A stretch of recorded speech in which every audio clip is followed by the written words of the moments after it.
Dyer's Daily. In this day and age when things are relatively disposable, so we watch things on Netflix and then afterwards we kind of forget about it after 5 minutes. There's very much that. But the thing is, right, is that back in the day, years and years before we started preserving and archiving everything, because even if you're bored of it, or have certainly moved on from it, there is a chance you could go back and view it again if you wanted to, because it's going to be there.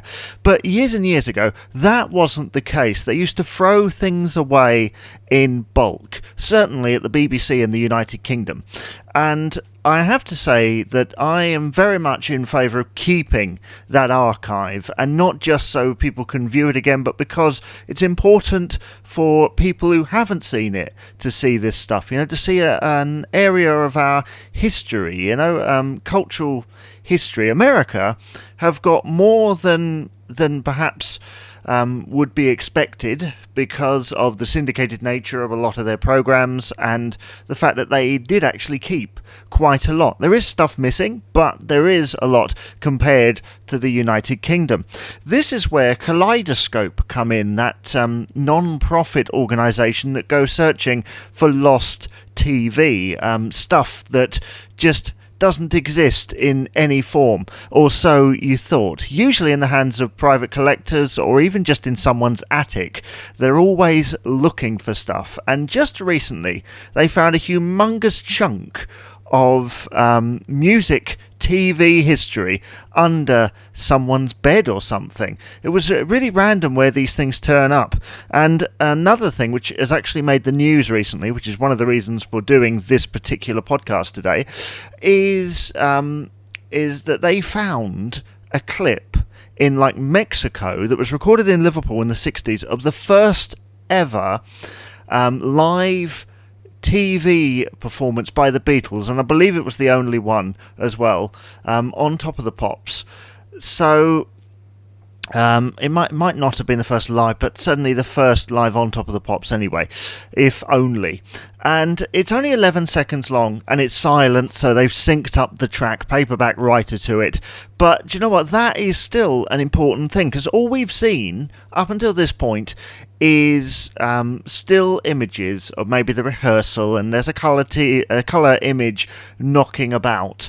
But it's still something interesting, it's intrigue. And I have heard as well that they've also found somewhere else an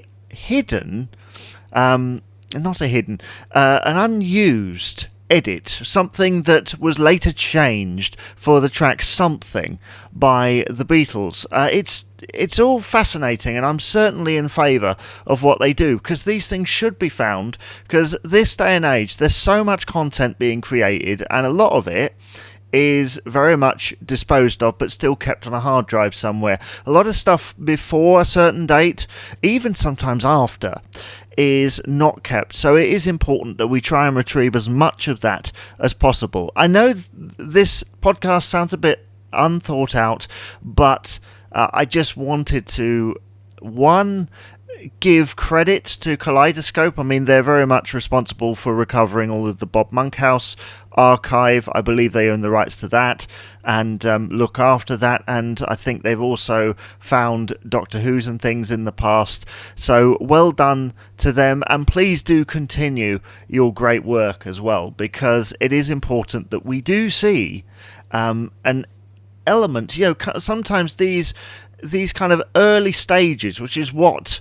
the TV industry was in. It was in its early stages. It's important we see as much of that as possible. And hopefully one day we'll see even more of it on streaming, because I do think that's what streaming services were invented for. Let's see a little bit of our history. Magazine shows, perhaps not, but drama, maybe music shows, variety shows, all throughout it. And we have seen a slight uptrend in America for older shows turning up on Netflix and Amazon Prime and stuff. So hopefully that is not only my prediction, but it's what I would like to happen.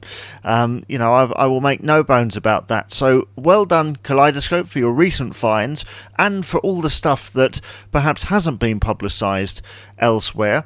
And from me, dear listener, I say thank you very much for listening to this edition of Dyer's Daily. Back once again. Do check with me again soon where we'll be talking about something else. Dyer's Daily. Thank you very much for listening to Dyer's Daily. Please be sure to subscribe to Dyer's Daily on YouTube as well as on your favourite podcast provider.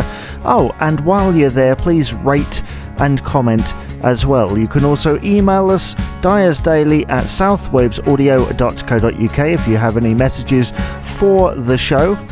Thank you very much for listening once again. My name is Jamie Dyer and I shall see you on the next podcast. Have a great day.